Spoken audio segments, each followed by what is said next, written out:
Oke, sudah dimulai. Assalamualaikum warahmatullahi wabarakatuh.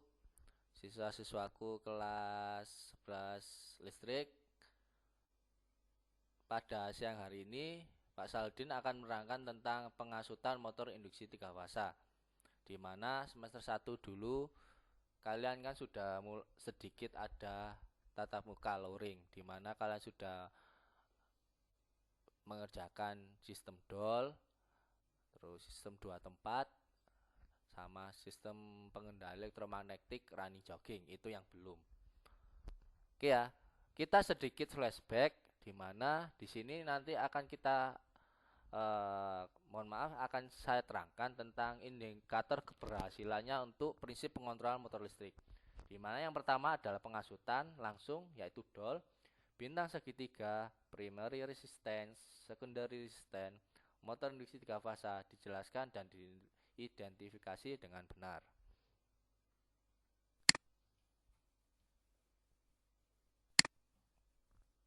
Selanjutnya, prinsip pengontrolan motor listrik yaitu pengontrolan pada saat pengasutan atau start, di mana starting pada motor listrik itu memiliki besaran tenaga yang cukup tinggi. Yang kedua adalah pengontrolan pada saat motor dalam keadaan beroperasi, pengontrol kecepatan, pembalikan arah putaran, dan lain-lain. Nah, Pak, apakah bila mana ada pertanyaan gini, Pak, apakah bisa Pak rangkaian motor listrik dijalankan tanpa ada pengontrolan? Bisa bekerja. Akan tetapi tidak bisa kita kontrol. Jadi kita hanya bisa menyalakan aja motor itu bekerja.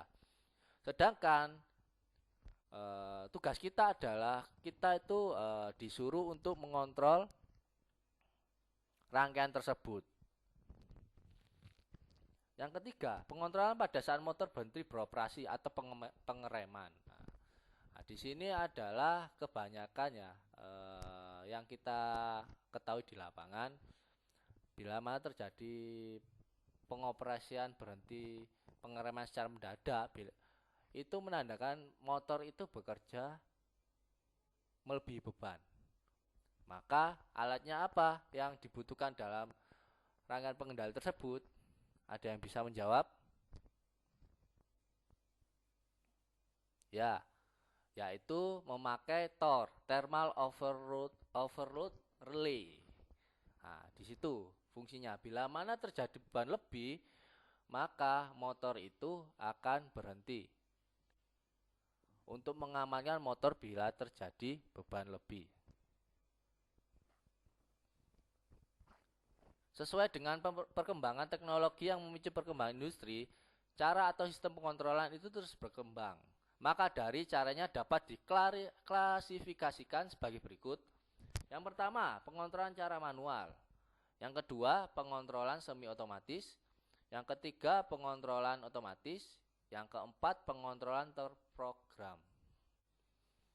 Nah, di sini akan saya jelaskan satu persatu gimana pengontrolan cara manual itu kayak gimana. Sudah bisa jawab? Ya, dijalankan secara manual. Yang kedua, pengontrolan semi otomatis. Kayak gimana, Mas?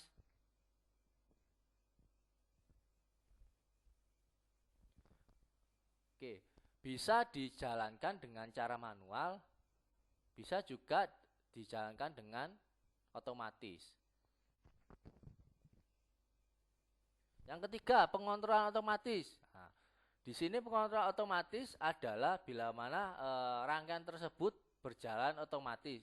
Jadi misalnya kita sebagai teknisi, kita hanya tugas kita adalah cuma mengontrol saja.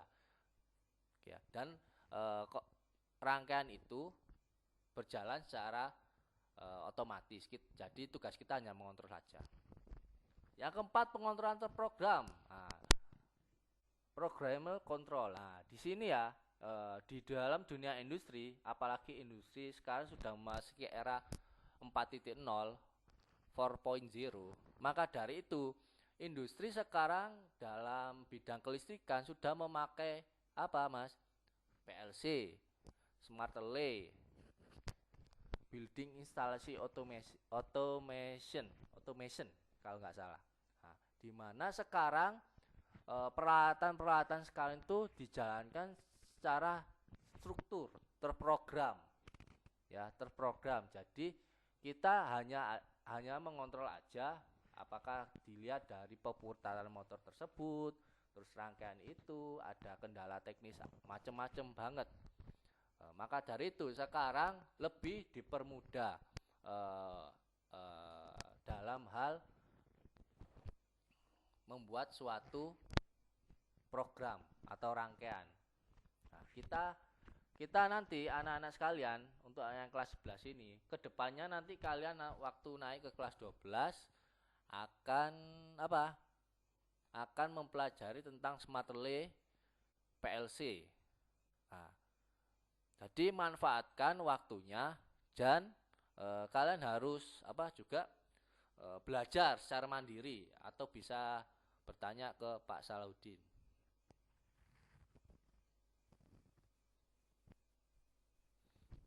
Motor induksi asinkronus motor yaitu secara luas banyak digunakan di fasilitas industri dan bangunan besar. Rancangan dan perawatannya sederhana, dapat disesuaikan pada berbagai aplikasi di lapangan dan pengoperasian ekonomis. Ini sangat menguntungkan sebagai solusi pengendali motor induksi pada sisi harga dan kualitas. Yang kedua, karakter motor induksi 3 fase adalah arus beban tinggi pada sumber tegangan dengan direct online starting menghasilkan arus start dan lonjakan yang tinggi. Diaplikasikan jika pada tekanan penuh akan mengakibatkan penurunan tegangan sumber dan pengaruh torsi pada sistem mekanik. Nah, bisa kalian lihat gambar di sini gimana motor tersebut. Ada 3 motor. Yang pertama adalah saya contohkan, ini ada motor dijalankan dengan sistem DOL. Paham ya? Yang kedua adalah dijalankan, nah, ini yang pertama sistem DOL. Yang kedua ini ada dijalankan dengan sistem apa? Nah, sistem star delta.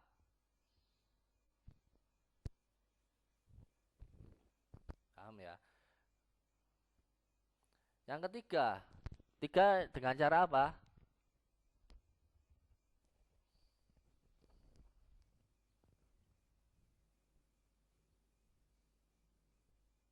Ya, benar. Yang keempat dengan cara apa, Mas? Dengan cara apa? Yang keempat dengan cara dikendalikan secara otomatis. Nah, bisa kalian lihat di sini ada timernya, ya kan?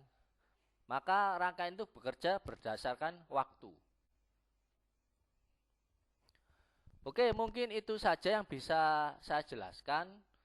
Lanjut ke part 2, nanti saya akan meliputi direct online starting, penjelasannya atau DOL, star delta, bintang segitiga motor starting. Yang ketiga soft starter tadi, nomor 3 tadi, motor starter continue dan bertahap, alternatif secara elektronik sebagai pengganti star delta, motor starting. Yang keempat, variabel frekuensi drivers atau inverter sebagai pengendali kecepatan motor dan integrasi dengan proteksi motor secara elektronik. Oke, demikianlah video yang bisa saya jelaskan. Nanti untuk part 2-nya bisa nanti kalian cek di YouTube saya. Oke, sekian, terima kasih. Assalamualaikum warahmatullahi wabarakatuh.